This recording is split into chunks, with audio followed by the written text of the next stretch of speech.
454 News Cyclone News St Andrew's Day 2017. How did a fisherman become Scotland's patron saint?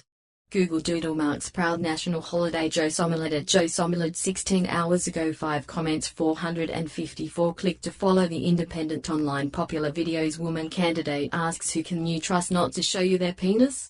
The World Cup 2018 draw might as well be as random as a roulette wheel. Google's latest doodle raises a wee dram to Scotland on St Andrew's Day. Scots are off work today and no doubt living the high life in honour of an apostle long associated with the country and its proud history. But who was St Andrew and what are his ties to the homeland of train spotting, iron brew and the deep-fried Mars bar? Google Doodle 76 show all the man who would become Scotland's patron saint was born in the village of Bethsaida on the Sea of Galilee in 6 BC and was a fisherman by trade.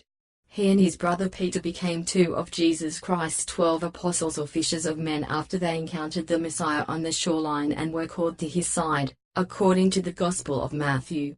John, however, contradicts this and says Andrew was a disciple of John the Baptist and first encountered Jesus through him, instantly recognizing the Son of God and choosing to heed the call. Andrew was present at the Last Supper and went on to preach Christianity in the provinces of Scythia, Achaia and Thrace and along the Black Sea and the Dnieper River, hence his adoption as the patron saint of Greece, Cyprus, Romania, Ukraine and Russia in addition to Scotland. He was finally crucified by the Romans in the city of Patron, Achaia, on an X-shaped cross, a martyrdom symbolized today on the Saltire, Scotland's national flag.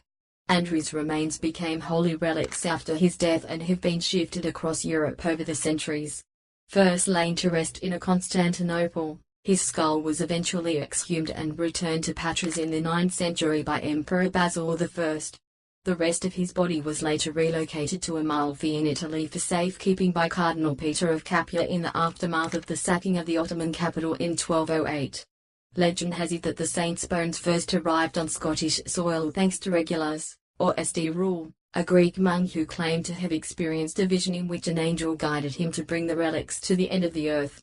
St. Rule set sail from Patras in 345 and was finally shipwrecked in Fife, still considered the end of the earth in some quarters, bearing a kneecap, upper arm, 3 fingers and a tooth all belonging to Andrew. This version of events has long been questioned, however, and Andrew's bones are alternatively said to have reached Britain with an Augustan mission in 597 before being sent on to Fife by Bishop Uku of Hexham in 732. More recently, relatively speaking, a shoulder blade reputedly belonging to Andrew was gifted to Scotland by the Archbishop of Amalfi in 1879 and Pope Paul VI presented further remains to the nation in 1969. Andrew was first hailed as Scotland's patron saint in 832, after Angus II led an army of Picts and Scots to victory in a battle against Æthelstan's Angles at East Lothian. Angus was badly outnumbered and feared defeat until he saw an X-shaped cloud in the sky and interpreted the phenomenon as divine intervention, praying to Andrew and promising to name a day in his honour if his army won the ensuing scrap. They did.